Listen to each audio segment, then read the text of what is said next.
Now to the latest on the ICE shooting. Today marks 1 week since an ICE agent in South Minneapolis shot Renee Nicole Good. This is in her SUV. She died at the hospital. The head of Homeland Security, Kristi Noem, said that Good was a, quote, domestic terrorist who was trying to run over an ICE agent. Now, Noem says that the agent who shot her, Jonathan Ross, saved his own life and the life of his partners. But the mayor of Minneapolis, Jacob Frey, opposes that statement. He says that Good was just trying to get away from agents and not attack them. The shooting happened near 34th and Portland, and later this morning there's going to be a prayer vigil there. It's set to start at 9:37:13. Organizers say that's the exact time Good was shot. The prayer service will last 3 hours. They say that's to mark each of the 3 bullets fired at Good and for each of her 3 children she leaves behind. Happening today, the first hearing for the lawsuit from Minnesota's Attorney General, as well as the mayors of Minneapolis and St. Paul, filed against the Trump administration. We know that hearing will happen this morning at the federal courthouse in downtown Minneapolis. It's where we find our Barrett Leone live this morning. Barrett, we know DFL leaders filed this lawsuit to try to get federal agents out of Minnesota. Yeah, that's correct. They claim that the federal operations happening in the metro and across the state are unconstitutional, which is why they're asking a federal judge to step in. Now, we know that this hearing is starting this morning in just a few hours, and we do expect to learn more then. So the state of Minnesota, alongside Minneapolis and St. Paul, they're suing Homeland Secretary Kristi Noem and other federal officials. The litigation calls for an end to the surge of DHS and ICE agents into the state. According to the lawsuit, state leaders say Operation Metro Surge has led to warrantless arrests, excessive force, and violations of First and 10th Amendment rights. This is, in essence, a federal invasion of the Twin Cities and Minnesota, and it must stop. The obvious targeting of Minnesota for our diversity, for our democracy, and our differences of opinion with the federal government is a violation of the Constitution and of federal law.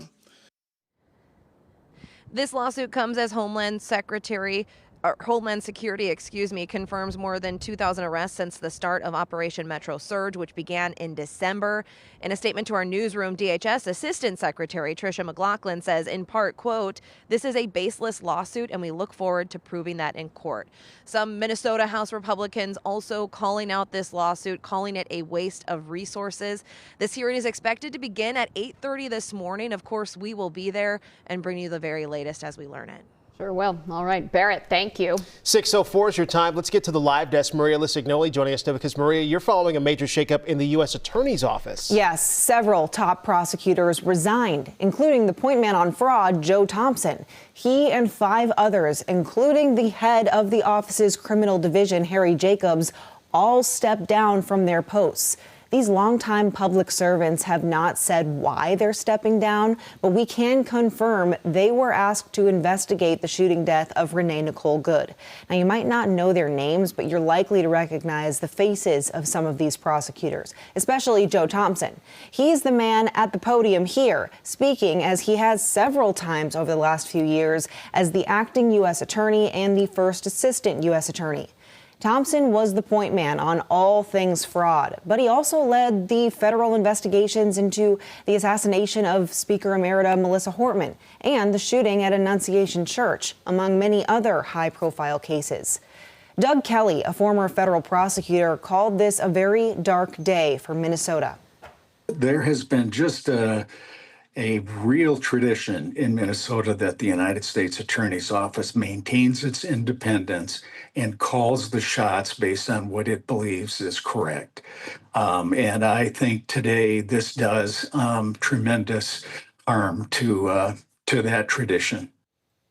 Now, we've reached out to several of those prosecutors, and so far none of them have gotten back to us.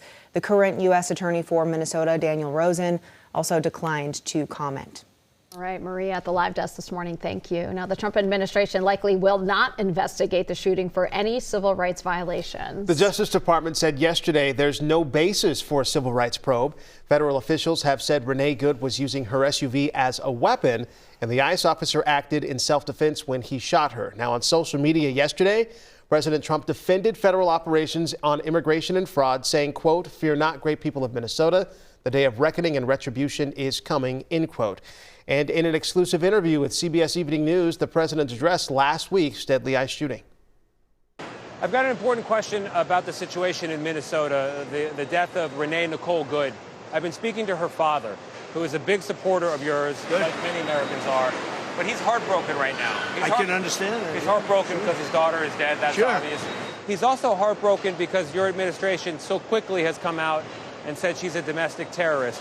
What do you want to say to her father right now? Well, I want to say to the father that I love all of our people. They can be on the other side. As you say, he might be on my side. He is on your side. And I think that's great.